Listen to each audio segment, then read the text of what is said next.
เราเคยตกหลุมรักเมืองบาร์เซโลนาเมื่อ6ปีที่แล้วแต่พอเวลาผ่านไปเราก็โตขึ้นเยอะเราก็เลยลองกลับมาตามรอยตัวเองเพราะอยากรู้ว่าเราจะยังตกหลุมรักเมืองเดิมอีกครั้งหนึ่งได้หรือเปล่าคนออกแบบผังเมืองบาร์เซโลนาทำนายว่าในอนาคตโลกนี้จะมีรถและยังมีสถาปนิกที่ทำนายว่าผลงานของเขาจะทำให้คนในโลกอนาคตต้องตกใจเรามาดูกันว่าอีก6ปีให้หลังพอมีความรู้เรื่องงานศิลปะมากขึ้นเราจะเอนจอยที่เนี่ยมากกว่าเดิมหรือเปล่าบาร์เซโลนาเป็นเมืองที่เรามาเที่ยวหลังจากที่เรียนจบนะคะแล้วก็ชอบเมืองนี้มากแต่ว่ามาด้วยงบเด็กจบใหม่เนอะก็มีหลายๆอย่างที่ไม่ได้ทำพอเวลาผ่านไปตอนนี้กำลังเดินทางเที่ยวรอบโลกเนี่ยก็เลยแวะมาที่นี้ซะหน่อยวิธีที่เราใช้ตามรอยตัวเองเนี่ยคือ Google Timeline กับ Google Photo ค่ะซึ่งมันจะบันทึกไว้หมดเลยว่าวันที่นี้เดือนนี้เราไปที่ไหนเดินทางยังไงและถ้าตั้งแบ็กอัพรูปอัตโนมัติเนี่ยรูปก็จะยังอยู่แมทช์กับสถานที่ที่เราเปิด Location Service ไว้อันนี้หลายๆคนอาจจะมีอยู่แล้วใน Google Timeline ของตัวเองนะคะลองไปกดเล่นดูได้เราก็จะไปเที่ยวสถานที่เดิมแต่ว่าอาจจะเรียงลำดับไม่เหมือนเดิมนะคะ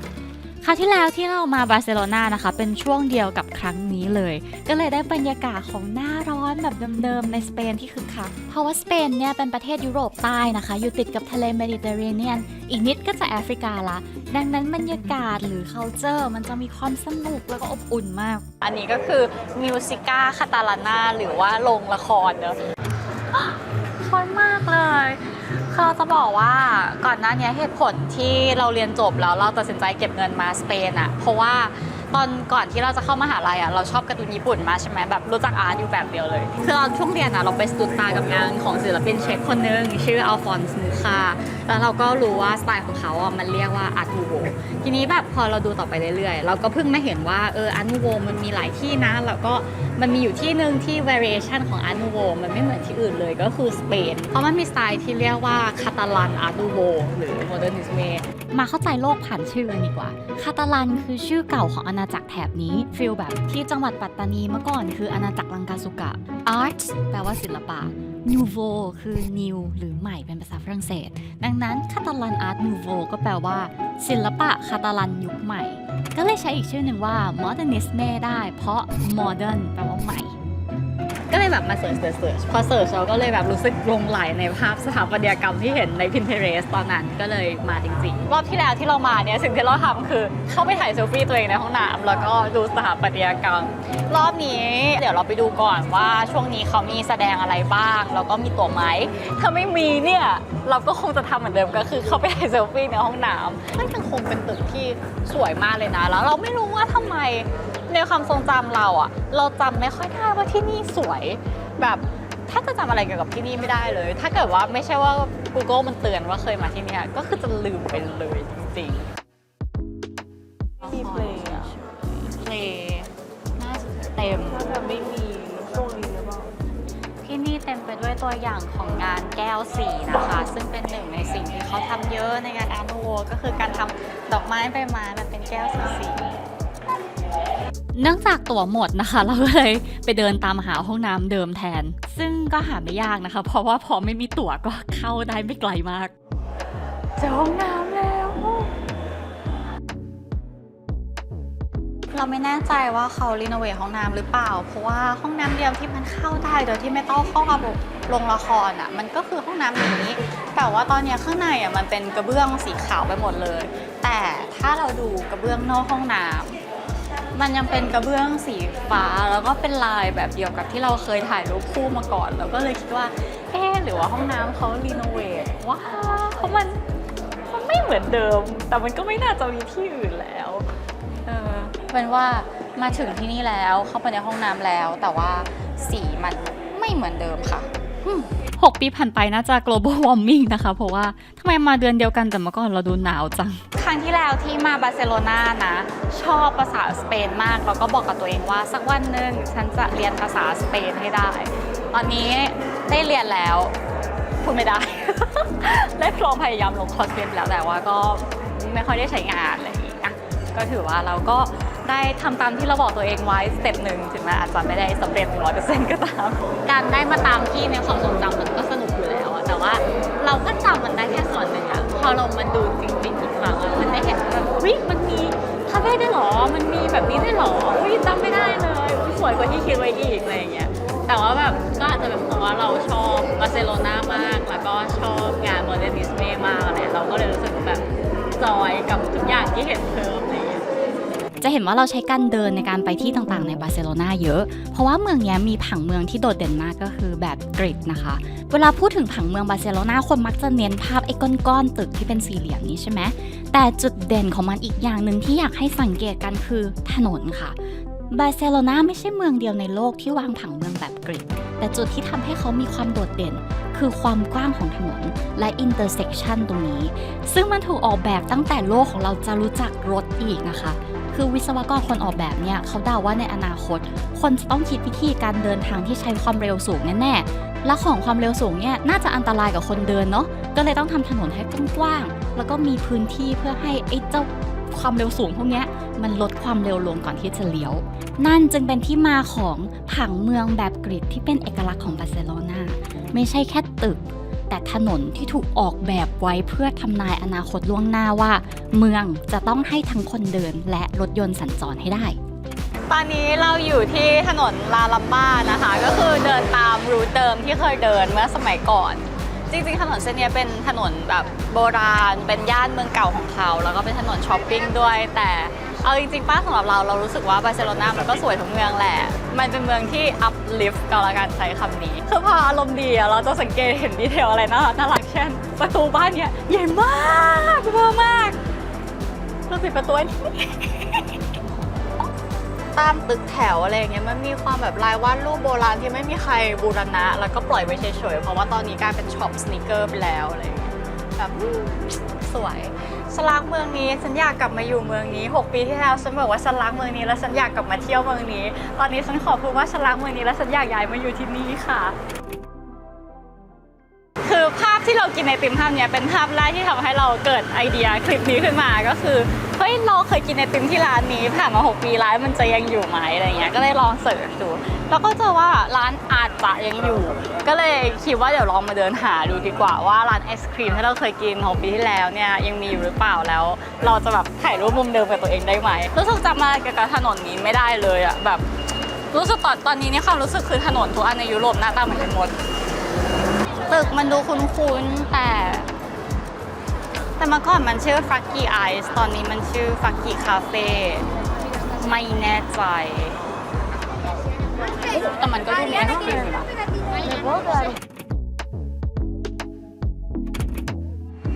ร้านน่ารักมากเลยอ่ะต่อให้ผิดร้านก็ไม่เป็นไรเพราะว่าตอนนี้รู้สึกว่าได้มาเจอร้านที่น่ารักมากๆแต่คิดว่าน่าจะถูกนะเพราะว่าดูโลเคชั่นใน Google ก็ดูเหมือนจะใช่แต่ว่าร้านเขาน่าจะขยายจากเป็นไอศครีมอย่างเดียวไปบวกคาเฟ่หรือเปล่าก็ไม่แน่ใจทีนี้เนี่ยไอศครีมในมือเราวันนั้นมันเป็นสีขาวน่าจะเป็นวานิลลามั้งเราเป็นคนที่ไม่ชอบไอศครีมรสวานิลลาแต่มันมีรสหนึ่งที่รสชีสเค้กเป็นสีขาวเหมือนกันก็เลยคิดว่าอาจจะเป็นรสนั้นดูมีความเป็นไปได้จริงๆนอกจากชีสเค้กมีไวท์ช็อกโกแลตโอรีโอคือมีรสสีขาวเยอะมากเหมือนกันไม่รู้ว่าสั่งถูกหรือเปล่าแบบตื่นเต้น รสชาติเดิมหรือเปล่าจำไม่ได้แต่อร่อยดีอุ้ยละลายหมดแล้วจุดหนึ่งที่ดีใจก็คือดีใจที่มาเมืองเดิม2 ครั้งแล้วอากาศดีเหมือนเดิมทั้ง2 ครั้งและยังชอบมันเหมือนเดิมทั้ง2 ครั้งสำหรับภาพถ่ายกับไอติมสิ่งที่แตกต่างไปก็คงจะเป็นสีผิวกับตีนกาที่มากขึ้นแล้วก็เบบี้แฟทที่หายไปแต่ความรักในการกินไอศครีมยังเหมือนเดิมเมื่อกี้ได้ยินคนข้างหน้าคุยกันว่าร้านนี้เมื่อก่อนมี2 สาขาค่ะแล้วตอนนี้มันยุบมารวมกันเป็นสาขาเดียวซึ่งตัวคาเฟ่เนี้ยเปิดมาตั้งแต่1957เพราะว่าหน้าร้านเขาเขียนไว้แบบนั้นแล้วก็ข้อมูลทั้งหมดอาจจะมัวก็ได้เพราะว่าเราแค่ได้ยินคนข้างหน้าที่ต่อแถวเขาคุยกันแต่ก็ดีใจที่ได้มากินอีกรอบเพราะว่าไอศครีมก็อร่อยและละลายหมดแล้วด้วยผังเมืองบาร์เซโลนาก็ได้รับการอัปเดตมาเรื่อยๆเหมือนกับเจ้าคาเฟ่ไอศครีมที่เรานั่งกินเนี่ยแหละค่ะแล้วตั้งแต่ปี 2014 เขาใช้คอนเซปต์ซูเปอร์บล็อกก็คือเอาบล็อกหลายๆอันน่ะมาเชื่อมต่อกันและระหว่างบล็อกจะไม่ให้รถเข้าเพื่อลดมลภาวะและรถติดซึ่งก็เป็นคอนเซปต์ที่คนชื่นชมเยอะมากเช่นกันเราพูดเรื่อง practical ไปแล้วต่อไปเรามาพูดเรื่องสวยๆงามๆกันต่อดีกว่าที่ต่อไปของเราคือ Hospital de Saint Paul โรงพยาบาลที่โคตรสวยคือที่โรงพยาบาลนี้นะคะเป็นโรงพยาบาลที่เราเคยมาเมื่อตอน6 ปีที่แล้วแล้วก็เป็นสถานที่ท่องเที่ยวหนึ่งในไม่กี่ที่ที่เรายอมจ่ายเงินเข้ามาเพราะว่าข้างในนี้สวยมากเลยคือเขาบอกว่าท ที่เนี่ยเป็นสถานที่ที่เป็นไอคอนิกของ Modernisme Art Nouveau Look มากที่สุดที่นั่นหลายๆคนก็อาจจะงงว่าแบบเอ๊ะทำไมที่ก่อนๆเราเรียกงานศิลปะโค้งๆแบบนี้ว่า Art Nouveau แต่ทำไมที่นี่เราถึงใช้คำว่า Modernisme เรียกว่ามันเป็นคำศัพท์ที่เขาใช้ในแถบคาตาลันแล้วก็บาร์เซโลนานี้ละกันมันเป็น movement ที่เกิดจากการที่หลังจากช่วงยุคกลางหรือยุคต่างๆที่เป็นศิลปะคลาสสิกเนี่ยคนเกิดรู้สึกเบื่อแล้วก็อยากจะได้เซนส์ของแบบความ progressive ความใหม่อะไรอย่างเงี้ยก็เลยเกิดการลองพยายาม develop งานอาร์ตให้มันเป็นในรูปแบบอื่นซึ่งมันก็มาตกที่อาร์ตนูโวที่มีความแบบอ่อนหวานชดช้อยแล้วก็ที่แถบคาตาโลเนียเนี่ยก็คือมาเป็นแนวโมเดิร์นิสเมนะคะมันก็จะเป็นการใช้สีสันที่สวยงามรวมถึงรูปทรงที่อ่อนหวานอย่างที่นี่เนี่ยเป็นโรงพยาบาลก็จริงแต่ว่าออกแบบโดยการมีความคิดว่าจะทำให้สวยที่สุดเพื่อที่ผู้ป่วยจะได้มีจิตใจที่ดีที่สุดในการรักษาที่นี่ซึ่งมันเป็นความคิดที่ค่อนข้างโมเดิร์นมากๆเมื่อเทียบกับสมัยก่อนที่โรงพยาบาลก็แบบนอนไปเหอะแค่แบบใช้พื้นที่ให้คุ้มที่สุดเท่านั้นเองอะไรอย่างเงี้ยซึ่ง movement modern modernisme modernista อะไรเงี้ยมันเกิดขึ้นในยุโรปประมาณช่วงปี 18 ปลายถึงประมาณ 1930 แถวๆนี้ 6 ปีที่แล้วมารู้สึกว่าที่นี่เป็นที่ที่สวยที่สุดในบาร์เซโลนา 6 ปีที่แล้วเป็นที่ที่มาแล้วรู้สึกว่าสวยที่สุดในบาร์เซโลนาตอนนี้ก็ยังรู้สึกว่าเป็นที่ที่สวยที่สุดเช่นกันเราก็เลยเลือกที่พักอยู่ใกล้ๆจะได้เดินมาเห็นทุกวันแอเรียที่สวยมากๆนี้นะคะเป็นตึกแรกที่เขาเปิดขึ้นเพื่อให้คนไข้สามารถมาพักผ่อนได้พักผ่อนก็คือเป็นเตียงคนไข้แบบเรียงไปเลยนะแล้วระหว่างที่นอนป่วยอยู่เนี่ยเราก็จะมองเห็นเพดานอันสวยงามของสถาปัตยกรรมแบบโมเดิร์นิสเมซึ่งสวยจริงๆสวยแบบสวัสดีค่ะสวยตอนนี้เรามาตึกที่เขายังไม่ได้บูรณะนะคะคือยังเป็นสภาพเดิมๆอยู่ยังได้กลิ่นโรงพยาบาลอยู่เลยกินน้ำยาฆ่าเชื้ออะไรอย่างเงี้ยแบบคละคลุ้งจริงๆแบบมันเคยไปโรงพยาบาลจริงๆแหละทุกคนที่นี่คือห้องใต้ดินและทางเดินใต้ดินของโรงพยาบาลนะคะที่เชื่อมต่อเอาอาคารต่างๆเข้าด้วยกันเพื่อที่จะขนส่งผู้ป่วยหรือใช้แบบขนส่งเดินทางต่างๆเพื่อที่จะได้ไม่ต้องโผล่ขึ้นไปข้างบนตลอดเวลาดอกไม้แสนน่ารักตรงอาคารหลักนะคะมันจะมีฟาซาดของอาคารอยู่ที่มีคำว่า Letamendi Mendoza Jenner Marcellus Torrent แล้วก็ Soler ขยันอยู่นะคะซึ่งเราสงสัยตั้งแต่ครั้งที่แล้วที่มาแล้วว่ามันคืออะไรแล้วตอนนั้นหาข้อมูลไม่ได้แต่ว่ารอบนี้รู้แล้วมันเป็นชื่อของคุณหมอที่มีชื่อเสียงในยุคนั้นค่ะซึ่งเขาก็คือเหมือนประทับชื่อหมอไว้เหมือนเป็นการขอบคุณอะไรอย่างเงี้ยที่ช่วยคนตรงนี้เยอะมากๆเจ้าโรงพยาบาลเซนโพเนี่ยมันเป็นเพชรน้ำงามของอาร์ตนูโวไซส์ซึ่งที่นี่เนี่ยเคยเป็นโรงพยาบาลตั้งแต่ปี 1916 จนถึงปี 2009 เลยก่อนที่เขาจะย้ายโรงพยาบาลจริงไปไว้ข้างหลังแล้วก็เปลี่ยนที่นี่ให้เป็นสถานที่ท่องเที่ยวที่เข้ามาเยี่ยมชมได้ซึ่งสวยมากสวยที่สุดในโลกคือสเปนกับเราเนี่ยมีแบบ relationship ที่เหมือนเป็น long distance girlfriend อะคือเราเคยมาที่นี่ครั้งแรกเมื่อ 6 ปีที่แล้วเสร็จแล้วเราก็ไปเที่ยวที่นู่นที่นี่มาเยอะใช่ไหมแล้วก็มีอายุมากขึ้นมีประสบการณ์มากขึ้นได้เห็นอะไรมากขึ้นพอเรารู้ว่าเราจะได้กลับมาที่นี่อีกครั้งหนึ่งเรารู้สึกแบบประหม่าตื่นเต้นอะแต่ว่าพอได้มาจริงๆได้มาเดินในเมืองได้สูดอากาศได้เห็นทุกอย่างอ่ะก็รู้สึกว่ายังรักเมืองนี้เหมือนเดิมยังคงเป็นหนึ่งในเมือง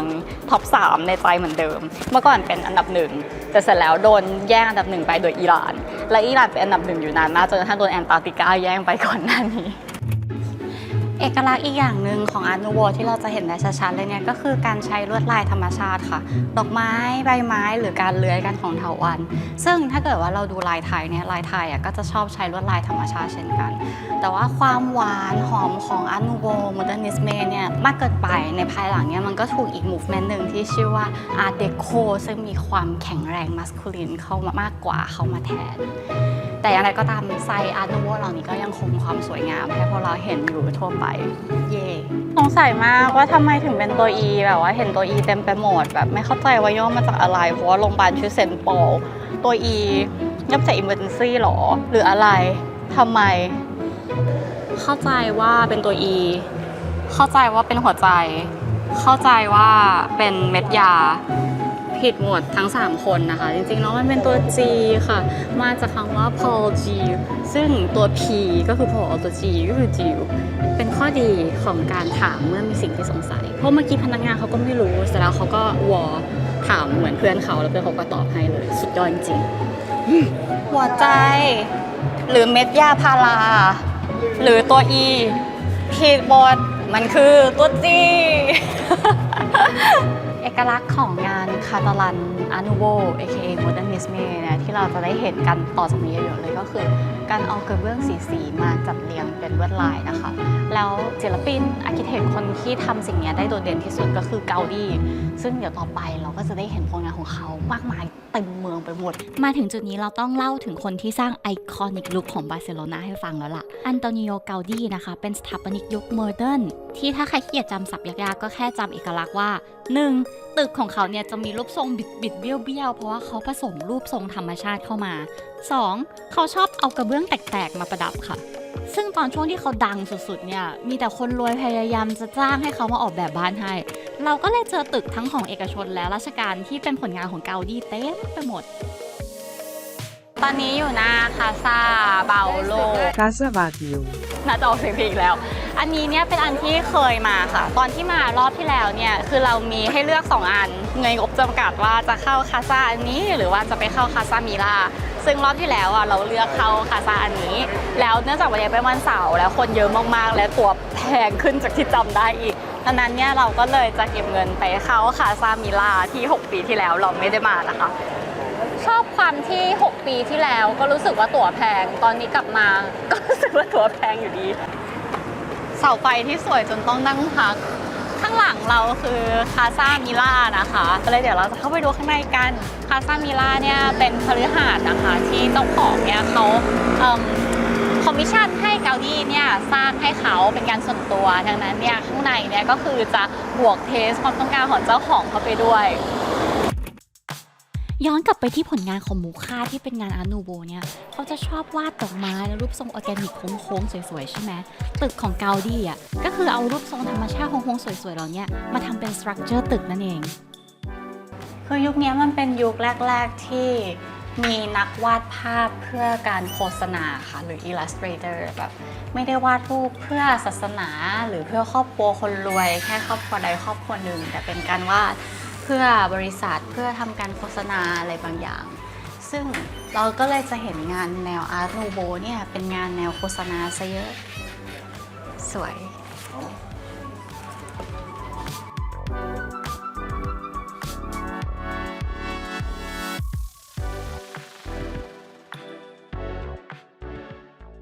บาร์เซโลนาเป็นเมืองที่ผังเมืองดีที่สุดในโลกหลายปีซ้อนเนาะเพราะว่าแบบเมืองเขาอ่ะมันเป็นบล็อกไปหมดซึ่งพอเรามองอย่างนี้เราก็จะเห็นชัดใช่ไหมด้วยความที่เป็นสเปนเนี่ยเขาก็เคยมีอิทธิพลของพวกอิสลามมุสลิมหรืออะไรใดๆมาผสมในศาสนาด้วยแล้วก็ภูมิอากาศที่อบอุ่นเนี่ยก็ทำให้บ้านเมืองเขาดูไม่เหมือนยุโรปปกติเห็นธงตรงนั้นไหมคะธงนั้นเนี่ยคือธงคาตาลันค่ะคือว่าดินแดนที่เป็นบาร์เซโลนาเนี่ยเขาเคยเป็นคาตาลันเป็นดินแดนของตัวเองมาก่อนตอนนี้เขาจะถูกเมิร์จเข้ามาทีนี้คนที่เนี่ยเขาก็ภูมิใจในความเป็นชาวคาตาลันของเขามากจนกระทั่งแบบมีเรฟเฟอเรนดัมว่าอยากจะแยกตัวเป็นรัฐอิสระไหมหลายครั้งต่อหลายครั้งเนาะแต่ว่าที่ผ่านมาเนี่ยเรฟเฟอเรนดัมก็ยังไม่สำเร็จดังนั้นเนี่ยคาตาลันก็ยังเป็นส่วนหนึ่งของสเปนอยู่แต่เราก็จะเห็นการติดธงคาตาลันอยู่ทั่วไปแล้วอีกอย่างหนึ่งก็คือเรื่องของบอลบาร์ซ่าเรอัลมาดริดเนาะถ้าเกิดว่าคนที่เป็นแฟนบอลอยู่แล้วน่าจะรู้อยู่แล้วว่า2ทีมเนี่ยเขาแข่งกันหนักตัวเราส่วนตัวไม่ใช่เป็นคนดูบอลแต่ว่ารู้เรื่องนี้แค่เพราะว่าอ่านเรื่องประวัติศาสตร์คาตาลันก็คือเรื่องที่เขาแบบว่าอยากจะเป็นรัฐอิสระซึ่งทุกครั้งที่บอลบาร์เซโลนาสู้กับบอลเรอัลมาดริดเนี่ยก็จะแข่งกันแบบโหดมากๆเลยนะเพราะว่าเขาถือว่ามันเป็นแบบศักดิ์ศรีของความเป็นชาติเขาอะไรอย่างงี้แต่โดยรวมๆนะบาร์เซโลนาเป็นเมืองที่กลับมาอีกรอบแล้วรู้สึกหลงรักมากกว่าเดิมเห็นซากาด้าด้วยตรงนี้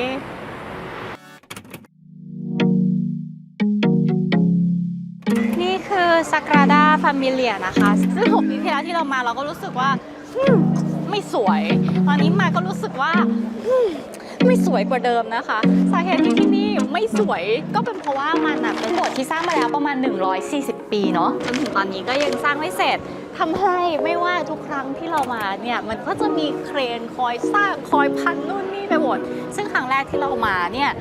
หอคอยข้างหน้าเนี่ยเพิ่งเสร็จไป4 อันยังไม่มีหอคอยอันที่5แล้วก็ข้างๆเนี่ยยังไม่ได้เกิดขึ้นนะคะแล้วเราก็รู้สึกว่าโอเคแต่เราจะรอให้หอคอยที่5สร้างเสร็จเผื่อจะสวยตอนนี้หอคอยที่5เหมือนจะกำลังสร้างอยู่แล้วก็ทั้งหอคอยทุกอันน่ะโดนเหมือนกับแรปมาพันไว้ทำให้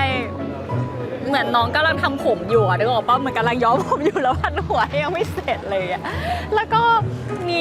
ข้างๆผมมาเต็มไปหมดซึ่งแปลกนะคะคือถ้าเกิดว่าใครชอบซา g ราดาเราก็แบบขอโทษด้วย no offense แต่สำหรับเรารู้สึกว่าแบบมันเยอะเกินไปแล้วแล้วมันก็ไม่เสร็จสักที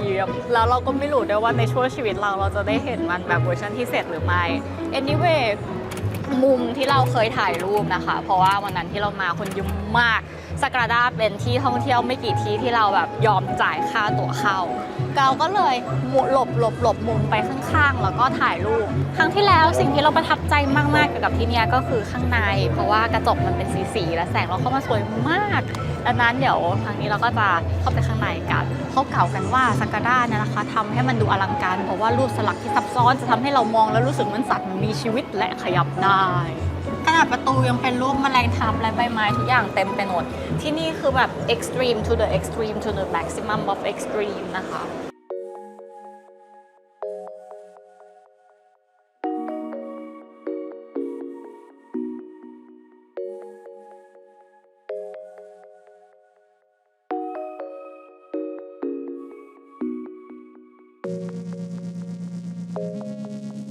จำตัวเองได้ว่านั่งอยู่ตรงเสานี้ แล้วก็ถ่ายสวยขึ้นไปแบบเนี้ยอย่างเงี้ยเมื่อ6 ปีที่แล้วที่เรามาเที่ยวเนี่ยเรามาที่นี่เป็นที่แรกแล้วเราก็ไปที่ต่างๆก็หลังจากผ่านไป6 ปีแล้วว่าเราก็ยังชอบบาร์เซโลนาเหมือนเดิมนะมันเคยเป็นเมืองที่เราชอบที่สุดในโลกแล้วก็ตอนนี้เราก็มีที่อื่นที่เราชอบมากกว่าถ้ายอมรับตรงๆเราก็ชอบอิหร่านมากกว่าชอบแอนตาร์กติกามากกว่าแต่เราก็ยังรักแล้วก็ชอบเมืองนี้มากๆเราผ่านไป6 ปีความคาดหวังหรือว่าความประทับใจที่เคยมีมันก็ไม่ได้เปลี่ยนไปก็ดีใจที่ได้มาเก็บที่นี่ในการเดินทางรอบโลกตอนที่มารอบที่แล้วอ่ะด้วยความที่งบจำกัดแต่เราเป็นคนชอบกินอะไรหวานๆใช่ไหมก็เลยเจอขนมชนิดหนึ่งที่มันลดราคาช่วงนั้นพอดีก็คือสิ่งนี้ค่ะแล้วมันทำให้แบบว่าทุกครั้งที่เรากิน Kinder อะไรสักอย่างอ่ะเราจะรู้สึกว่าเนี่ยคือรสชาติแห่งสเปนของเราก็เลยดีใจมากที่ผ่านมา6 ปีมันยังขายอยู่วันนี้เราเอาสมุดเล่มใหม่มาด้วยซึ่งมาจากครูเปงเปิดไปหน้าสีเขียวเพื่อวาดปาร์ค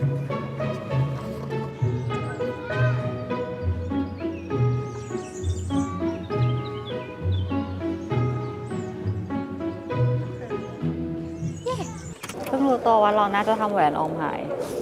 แบบเป็นแหวนคู่ที่ใส่ด้วยกันปกติมันจะอยู่นิ้วนี้ตลอดแล้วแบบว่าพอคือแบบเปิดมาแล้วแบบไม่มีอะไรเงี้ยแล้วก็แบบคือมานั่งนึกย้อนกลับไปเราก็จำได้ว่าตอนที่อยู่ที่เบอร์ลินอ่ะมันมีตอนหนึ่งที่เราไปทำเวิร์กช็อปวาดรูปแล้วเราคิดว่าเราน่าจะถอดแหวนออกตอนนั้นแต่ว่าก็รู้สึกว่าถ้าถอดแหวนออกพอเวิร์กช็อปก็น่าจะเอาแหวนใส่กลับเข้ามาแต่ก็คือแบบมันไม่มีอ่ะคือนิ้วเรายังเป็นแบบเป็นรอยขาวๆอยู่เลยที่แบบว่าเพราะว่าใส่แหวนตลอดเวลาแต่แบบแหวนคู่หายรถก็มาแล้วขึ้นรถดีกว่ามันเป็นได้หรอที่แบบว่าจะถอดแหวนแล้วไม่เอาแหวนใส่กลับเข้ามามันเป็นไม่ได้อันนั้นใส่กางเกงตัวนี้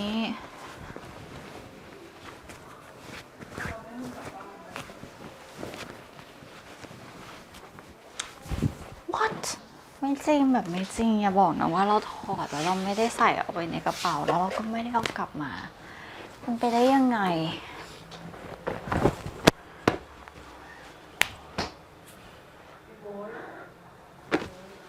ไม่เข้าใจตัวเองงงไม่เข้าใจ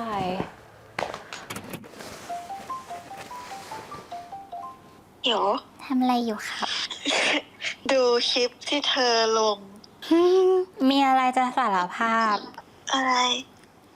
ทำแหวนคู่หาย ายที่ไหน ไม่รู้ หาดีๆหรือยังครับ ก็หามาประมาณนึงแล้วครับไม่รู้มันหายไปไหนอ่ะกดไหม ไม่เป็นไรไม่โกรธ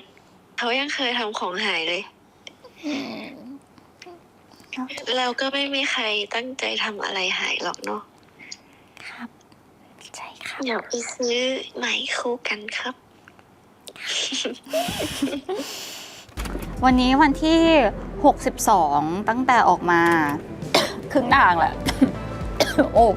รู้สึกว่าสิ่งที่ยัง enjoy ทุกวันตั้งแต่เริ่มทริปมาจนถึงตอนนี้ก็คือฟ้าและแดดที่สวยไม่ว่าจะพระอาทิตย์ขึ้นหรือพระอาทิตย์ตกหรือว่าระหว่างวัน สิ่งที่ได้มาใหม่ก็คือได้รูปวาดได้เจอคนได้ฟุตเทจได้รูปสวยๆสิ่งที่หายไปก็คือแหวนคู่กับออ หาไม่เจอจริงๆยังหาไม่เจอใช่ไหมยังหาไม่เจอ แต่ก็ยังคนไม่ทั่ว อ๋อ แล้วนอกจากแหวนของออมที่หายไปแล้วก็มีเสื้อแจ็คเก็ตของ North Face ที่หล่นหายไปหาย2 อย่าง แต่ก็ได้อะไรกลับมามากมาย อาจจะได้โดนเมียด่าด้วย แต่ก็ได้อะไรกลับมา เดี๋ยวต่อจากนี้เราก็ยังบินอยู่ในสเปนอยู่ แต่ว่าจะไปเป็นเมืองริมทะเลแทนที่ชื่อมาลากาซึ่งเราไม่เคยไปมาก่อน ก็เลยตื่นเต้นเหมือนกัน เพราะว่าได้ข่าวว่าทะเลสเปนสวย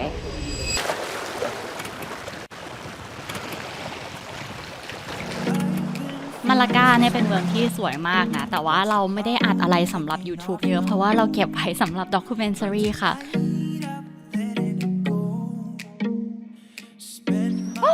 นกเยอะมาก แล้วจริงๆก็มีเมืองหนึ่งที่เราสกิปไปก็คือฮังการีเวสต์อันเดอร์ซัตเนอะเพราะว่ามีเหตุไม่คาดคิดเกิดขึ้น แต่ว่าเดี๋ยวก็จะมาเล่าให้ฟังในภายหลัง ส่วนตอนนี้ร่างของเราขออนุญาตบินไปแอฟริกาก่อนนะคะ ซึ่งที่ผ่านมาจนถึงจุดเนี้ยเราเคยไปมาทุกทวีปทั้ง 6 ทวีปของโลกละเหลือแอฟริกาเป็นทวีปสุดท้ายที่ไม่เคยไปมาก่อน อยากรู้เหมือนกันว่าพอไปถึงเนี้ยมันจะเป็นยังไงได้แต่อ่านถึงมันมาตั้งนานแล้วไว้เจอกันใหม่ที่แอฟริกาแต่ก็คลิปหน้าๆนะคะบ๊ายบาย